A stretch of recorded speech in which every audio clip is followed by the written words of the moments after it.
ഒരു മെഡിക്കൽ ഡോക്ടറിന്റെ ലോക്കർ പരിശോധിച്ചാൽ എന്തൊക്കെ കാണാം?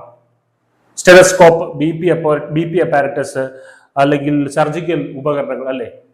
പക്ഷേ രാജ്യ തലസ്ഥാനമായിട്ടുള്ള ഡൽഹിക്ക് അടുത്തുള്ള പ്രദേശങ്ങളിലെ മെഡിക്കൽ കോളേജുകളിലെ ഡോക്ടർമാരുടെ ലോക്കറുകളിൽ നിന്ന് RDXും AK-47 തോക്കുമൊക്കെയാണ് കണ്ടെത്തുന്നത്. അനന്തനാഗിലെ സർക്കാർ മെഡിക്കൽ കോളേജിലെ അധ്യാപകനായിട്ടുള്ള ഡോക്ടർ അദീൽ അഹമ്മദ് റാത്തറിന്റെ ലോക്കറിൽ നിന്ന് AK-47 തോക്ക് കണ്ടെത്തിയതിനെ തുടർന്നാണ് സംഭവങ്ങളുടെ തുടക്കം. അറസ്റ്റിലായ ഡോക്ടർ അദീൽ നൽകിയ വിവരങ്ങൾ മറ്റൊരു ഡോക്ടറിലേക്ക് എത്തിക്കുകയും തുടർന്ന് ഇയാളെ ചോദ്യം ചെയ്യാൻ കസ്റ്റഡിയിലെടുക്കുകയും ചെയ്തിരുന്നു. കസ്റ്റഡിയിലെടുത്ത ഈ ഡോക്ടർ നൽകിയ വിവരങ്ങളുടെ അടിസ്ഥാനത്തിൽ അന്വേഷണം ഹരിയാനയിലെ ഫരീദാബാദിലെ മറ്റൊരു ഡോക്ടറായിട്ടുള്ള മുജാഹിദ് ഷക്കീലിലേക്ക് നീണ്ടു.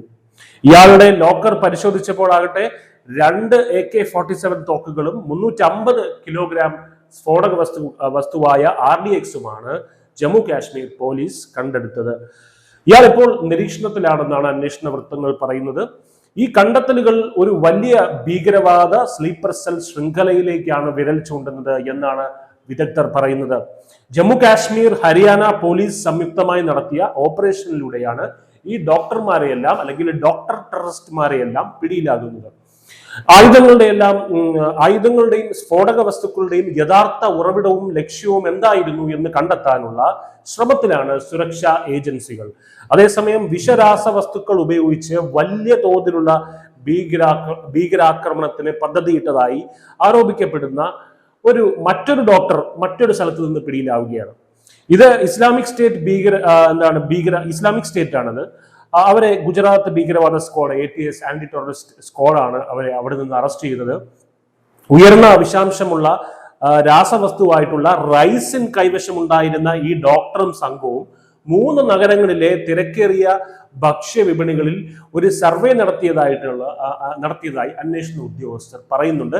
ഏഷ്യയിലെ ഏറ്റവും വലിയ പച്ചക്കറി മാർക്കറ്റായ ഡൽഹിയിലെ ആസാദ്പൂർ മണ്ഡി, ഗുജറാത്ത് അഹമ്മദാബാദിലെ നാരോദ ഫ്രൂട്ട് മാർക്കറ്റ്, ലക്നൌവിലെ RSS കാര്യാലയം എന്നിവിടങ്ങളിൽ കഴിഞ്ഞ 6 മാസമായി ഡോക്ടർ നിരീക്ഷണം നടത്തിയിരുന്നതായി പോലീസ് പറഞ്ഞു. ഈ ഡോക്ടറും മറ്റേ ഡോക്ടറും തമ്മിൽ തെറ്റിപ്പോകരുത്. ഇത് വിഷബാധയിലൂടെ ഒരു ജൈവ ഭീകരാക്രമണം അഴിച്ചുവിടാൻ നോക്കിയ ആൾക്കാരാണ്. ഇത് വേറെ ടീമാണ്. ഹൈദരാബാദിൽ നിന്നുള്ള അഹമ്മദ് മൊഹ്യുദ്ദീൻ സയ്യിദ്, 35 വയസ്സുള്ള ഡോക്ടർ, ആവണക്കെണ്ണയിൽ നിന്ന് വേർതിരിച്ചെടുക്കുന്ന റൈസിൻ എന്ന ഒരു പ്രോട്ടീൻ ഉപയോഗിച്ച് അത്യധികം മാരകമായിട്ടുള്ള വിഷം തയ്യാറാക്കുകയായിരുന്നു എന്നും ഒരു വലിയ ജൈവ ഭീകരാക്രമണം നടത്താൻ പദ്ധതി ഇടുകയായിരുന്നു എന്നും ATS പറഞ്ഞു. ഭീകര ശൃംഖലകളുടെ മോഡസ് ഓപ്പറാൻഡിയിൽ മാറ്റം വന്നിട്ടുണ്ടെന്നും ഇപ്പോൾ ഉന്നത വിദ്യാഭ്യാസം നേടിയ പ്രൊഫഷണലുകളെയാണ് ഇവർ ഇത്തരം ശൃംഖലകളിൽ ഉൾപ്പെടുത്തുന്നത് എന്നുമാണ് ഇത്തരം ഭീകരവാദ പ്രവർത്തനങ്ങളിലുള്ള ഈ ഡോക്ടർമാരുടെ പങ്കാളിത്തം കൊണ്ട് വെളിപ്പെടുന്നത് എന്നാണ് ഔദ്യോഗിക വൃത്തങ്ങൾ പറയുന്നത്. ദേശീയ തലസ്ഥാനമായിട്ടുള്ള ഡൽഹിക്ക് ഇത്രയും അടുത്തായി സ്ഫോടക വസ്തുക്കൾ ശേഖരിച്ചതും വൻ തോതിലുള്ള ജൈവ ഭീകരാക്രമണത്തിന് പദ്ധതിയിട്ടതും വലിയ ആശങ്കാജനകമാണെന്നും ഇതേക്കുറിച്ച് കൂടുതൽ കണ്ടെത്താനായി സമഗ്രമായിട്ടുള്ള ഒരു അന്വേഷണം നടന്നു വരികയാണെന്നും പോലീസ് വൃത്തങ്ങൾ അറിയിച്ചു. ഭീകരവാദത്തിന് സാമ്പത്തിക സഹായം നൽകുന്നതും സംസ്ഥാനാന്തര ആയുധക്കടത്ത് നടത്തുന്നതുമായിട്ടുള്ള ശൃംഖലകളുമായും ഉള്ള ബന്ധങ്ങളെക്കുറിച്ച് അന്വേഷണം ഇപ്പോൾ നടന്നു വരികയാണ്.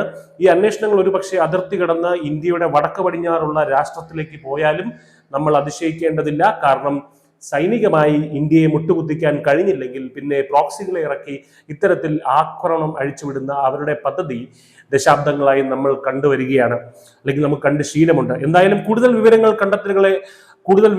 കണ്ടെത്തലുകളെ കുറിച്ചുള്ള ഔദ്യോഗിക പ്രസ്താവനയും ഉടൻ പുറത്തു വരുമെന്ന് തന്നെ പ്രതീക്ഷിക്കുന്നു. News desk, news India Malayalam.